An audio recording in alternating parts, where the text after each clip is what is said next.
Anyway, this place has a lot of history. I mean, it goes all the way back to the 1800s. It seems like there was one time, and correct me if I'm wrong, but there was a skirmish between the settlers and the Native American Indians on this property, and also too a witch from back in the 1800s apparently is buried somewhere near that tree over there.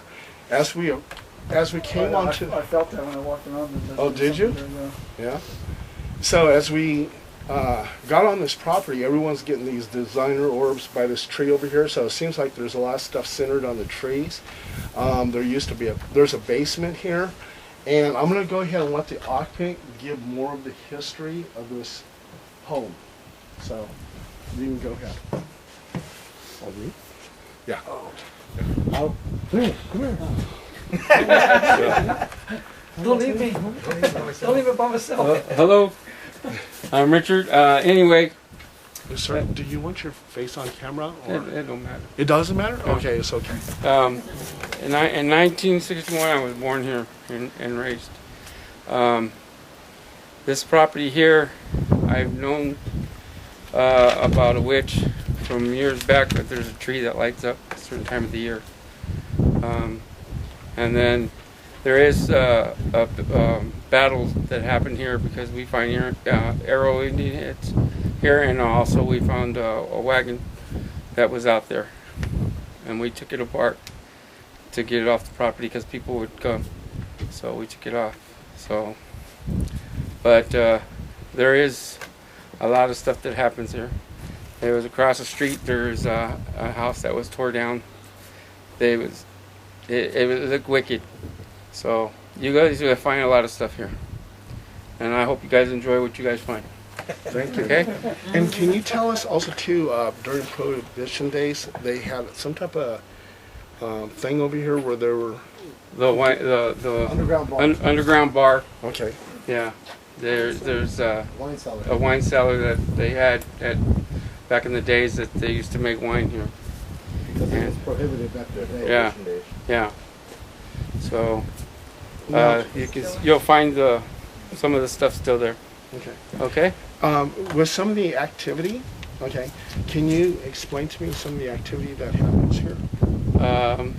You get scratches. You get levitation, and you also get orbs. A lot of orbs. Do you hear any voices You- at all? You hear a lot of voices. Yeah, you'll hear laughter. Moving the furniture. Yeah, moving the furniture, or if you lay down on the couch and you put a blanket on you, they'll take it off of you. Do you hear a female whisper at all?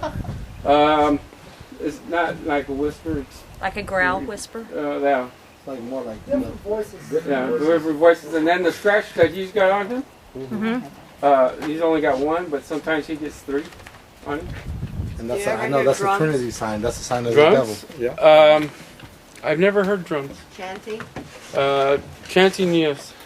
But we do hear children crying. Yeah. And, Children crying. Yeah, children crying. Like a high pitched children crying like ah. And then out in the field, you'll I don't know what it was, but it was bright. I mean, it lit up the night. And I was out here frog gigging, and you'll see that. It just lit up like the sun was out, and it was in the middle of the field, and it's a dirt field. Okay. What exactly lit up over here? There's a light that just out in the field, and then the orbs come from back there, and then if you're in the garage, my cousin will listen to music, and the truck will start shaking by itself. My uncle and my cousin were in the truck, and the truck just started shaking. I don't know if a lot of people realize, but in Galt, in 1893, there was a carriage, a horse carriage, that went through the bridge, and they saw this huge orb land on the field, and from the orb, it was one of the first UFO sightings out here, came out these two tall type alien beings, and these alien beings were holding what looked like a glowing egg. And they got back on their horse carriage and took off. So, Galt has the history of one of the first UFO sightings in the state of California. And then, so that was kind of curious Yeah, about that. yeah. We've captured stuff out here. I mean, I've seen stuff. We had a 1932 dump truck, and me and my father. I was 8 years old, and I remember looking up in the sky, and you could see all the stars. It was clear as night, and we've seen something floating by, and we don't know what it was. So you'll catch something. Okay, now, have you ever seen a full body apparition in this home? I haven't. I haven't either. Yeah. You haven't? Okay. No. But we felt it. Yeah, Yeah. You felt it? Yeah, Yeah. yeah, it'll touch you. So. Now, My cousin did when she used to live basically right there in that room that's behind you, and she used to see a white shadow right there in the door. She got up early in the morning, and she saw a white shadow of a man right there in the doorway. Did you tell him about your mom? Yeah. did she describe the man, what he was wearing, or anything like that? I do not recall on that. She just said it was a tall shadow. Tall shadow? It was just standing right there in the doorway when she got up. And how many people in this home have actually experienced the levitation? Wow. Wow. When was the last time? Whether it be the levitation or really anything? I could speak for myself. This was about like 2 or 3 years ago, but my dad has recently experienced it like 3 weeks ago. It gets so violent in there. My uncle comes out of the house Yeah, my dad has to come sleep in the and car. sleep in the truck. But when Yeah. you levitate, do you get the scratches? at the No, same time? they'll hold you down Yeah, and they won't let down. you move and you can't speak. Yeah, And you're speak, about can't that say far anything. away from the ceiling. okay. Okay. So. That's what happens here. Wow. That's And crazy. you said something like it's drawn to women? Yeah, that's what I was told. Oh, good. You guys get to stay on the bed tonight. Well, actually, his girlfriend, something followed her home. Yeah, she just got extremely cold. Her nose, Yeah, he her told me legs, that her when we were back feet, there talking. Yeah. that her we were- arm, her whole body, torso, was just ice cold. And she lives in Stockton, in the city. And she spent the night before.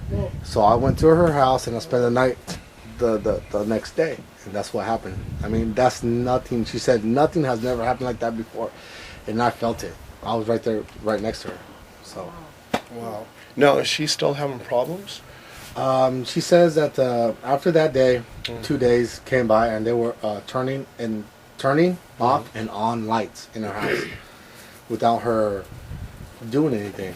And then she told me that it hasn't happened recently, but like I read in a book, they say that spirits do follow people. And because since I was over there, that did happen. Maybe it followed me back. Because it's not used to the city, maybe it came back home. We don't know. Yeah. Now, you were also too talking about there was previous owners who died here. Yeah, Yes. two of them. Can you tell me about that? Yeah, Frank Magaña and Robert Magaña. And also Elias de Leon, which was my uncle. He recently passed about a year ago. And he always loved being out here. He lived out here. And he died in Stockton in the hospital. But his last wishes were to come back here. So I think that's maybe why there's something lurking around here. Because it's been past, it's been before him. So I just want to find out who Robert it is. Magaña was here in 1958 and left. Passed away in 1970. I think 72. 1972. Yeah. And also, Louis Colosso was here from 72 to, I think, 78. He was an old-time hippie, and he used to do a lot of, like, hippie parties, like orgies and stuff here, that back in the 70s. And he also died here, too. He died in a motorcycle accident not too far from here. Wow, a lot of history. And it's so funny because we did an investigation in Galt.